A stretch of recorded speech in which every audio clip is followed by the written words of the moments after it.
Welcome to Garden Wise Adventures. Today we're starting inside because I wanted to show you the results of my summer seed planting. I have not grown seeds indoors before. I have not started my own seeds before this year. Well, actually I take that back. I did try it years and years ago. It didn't work out, so I'd given up.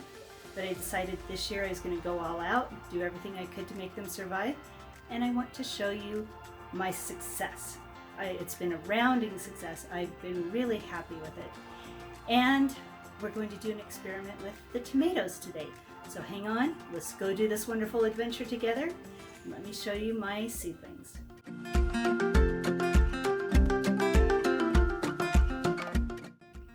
So here's my setup. We have a couple more lights. Well, actually, I think there's only one more light than we had before. And the 5 lights has turned out to be enough. I expanded my seed area to include one more tray, so instead of 3, it now includes 4.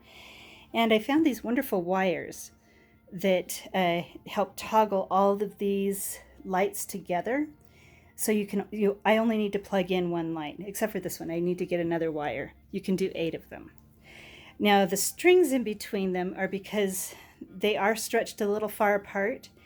And without the strings on there, they splay open so that they don't get give me the coverage that I want. So I had to tie them together a little bit more so they didn't pull apart.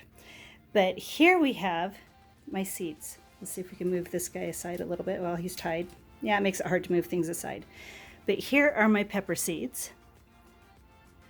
I have decided to go with banana peppers because I love pickled peppers. And I have a long time ago, I grew paprika. So we have paprika in the back. I'm going to dry those and grind them. Maybe I'm going to see if I can find somebody with a smoker to smoke them for me. And that, I've dried my own paprika in the past. It's really wonderful. We've also got some ground cherries. These are new. They're the pineapple ground cherries. I'm going to try them. I'm going to link a video I did with Foodscaping Utah.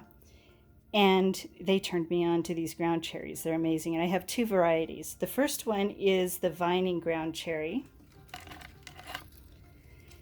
And the one back here is more of a bush ground cherry.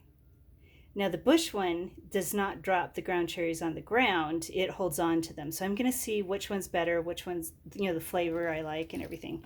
So I'm really excited about those. Now we have a few tomatoes in here. The rest of my tomatoes are outside. We're going to do an experiment with them, and we'll talk about that when we get outside. These are the only seedlings that have not done really well. They are growing and they look healthy, but they just have not grown very fast at all. These are my Purple Ruffles basil. I use these as a landscape plant out front. They are absolutely gorgeous. They do really well in my front yard. So I'm hoping that they take off and do better. They do look healthy. Maybe they're just a slower growing plant. And then I did the COVID panic buying. I did not have my Genovese basil seeds. I did not buy seeds for those because I assumed I could get those at the store. And then I, kind of thought, oh no, are they not going to be available? When I saw these at Home Depot, I snatched 4 of them. I'm sure I did not need to do that. I know that the nurseries understand that there's a lot of people who are going to want to buy plants for their gardens, and they're going to have plants available. But I did the panic buying anyway, so I do have my basil ready to go in, but they're going to have to sit in here and for another couple of weeks, so hopefully they'll survive. If not, there should be some more at the nurseries. So let's head outside and show you what kind of experiment I'm going to do. Back here we are in front of my tomato bed, and now I'm going to show you the experiment that we're going to do. I'm also going to link a video at the top that I did with Dan Owen about planting tomatoes in wall of waters. Now, as a backstory, I planted tomatoes in wall of waters, probably the first year I moved here, so it's been about 11 years, and it didn't really work that well. So now that Dan showed me the idea of keeping the top shut, what we're going to do, even though it's a little bit late, we're going to put half of my tomatoes, so there's going to be 4 tomatoes in wall of waters, planted out now. It's the 3rd week in April, I think. maybe starting on the 4th. And then we're going to plant the rest of my tomatoes out on Mother's Day without the walls of water. And we're going to see if there's any difference. So let's show you what we have here.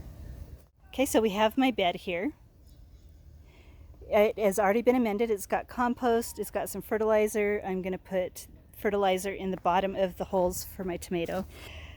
I am not the kind of person who really is particular in the kinds of fertilizer. I'm going to do some videos a little bit later on this summer about fertilizers and pest control and stuff like that. But fertilizers, when they hit the ground, whether they're organic or conventional fertilizers, end up being exactly the same when the plants take them up. Organic fertilizers, what they do for you is they give the soil microbes a little bit more to eat. But once the plants cannot take them up until they've converted them to the exact same thing that the conventional fertilizers are. But just because of the way people sell things, I do use organic fertilizers. Dr. Earth is one of my favorite. I will also use blood meal every once in a while for things that need a little bit more nitrogen. And tomatoes do need a lot of nitrogen. So I'll be mixing these in the holes. So let's set up the camera so you can see what I'm doing. And we're going to plant these tomatoes. And then we're going to show you how we fill up the walls of water. So we have some tomatoes here. I'll link another video at the top for a video I did with Liz Hamilton. And she talked about Jetstar tomatoes as her favorite tomatoes. So because I like Liz and I wanted to try them out, these are Jetstar tomatoes. So to plant them, first thing we're going to do is we're going to dig a hole. I'm going to put 6 tomatoes in this bed, and we're going to try to vertically prune them later. I've never done that before. I just let them sprawl on the ground because I'm lazy, but this year we're not going to be lazy. So the first thing we're going to do is I'm going to find where there's an emitter in my newly put in drip system, and I'm going to dig a hole, a deep hole, right by that emitter.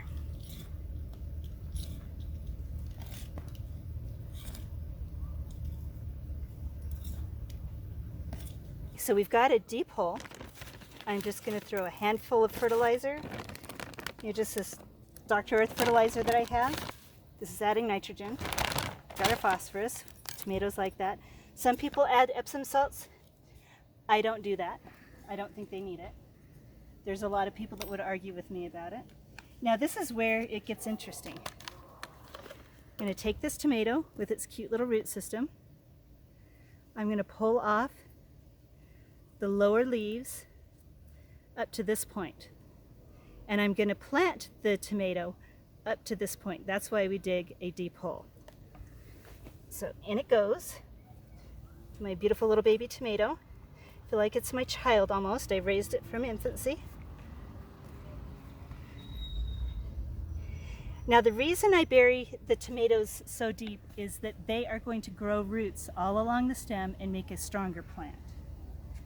So here we have this in here, all nice and tucked in. So now I'm going to do both of the other tomatoes.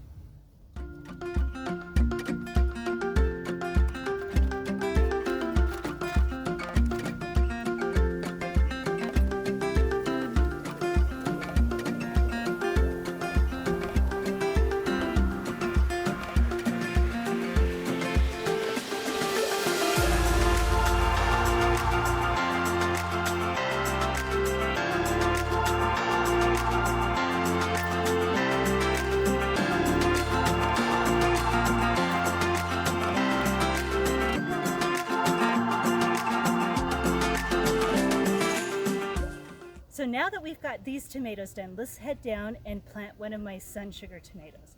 That is the best tasting tomato in the world, so I hope I don't kill it. Okay, so this is my beautiful little sun sugar. Sun gold is what it says in the seeds, all the same thing. We're gonna pull it out. Look at the beautiful root system.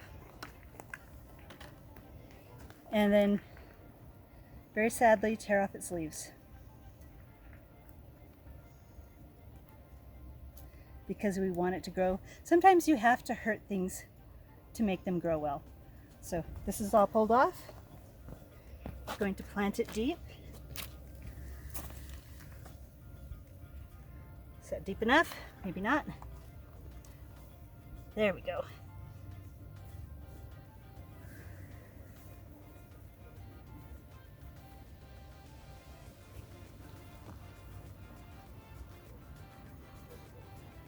Okay, now they're all planted. So the next thing we're going to do is we're going to set up the walls of water.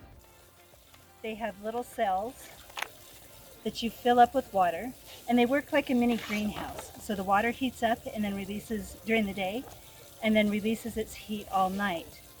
Now, one thing I did not think about that I might need to kind of amend a little bit is the hoses on my drip system are probably going to be in the way. So luckily, all I need to do is unstake them and move them over. So let's try that and see what happens.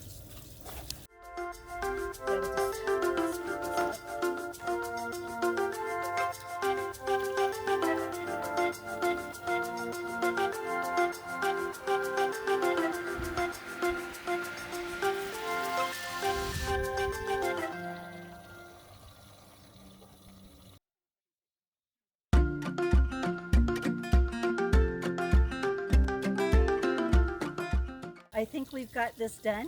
Let's show you what it looks like inside.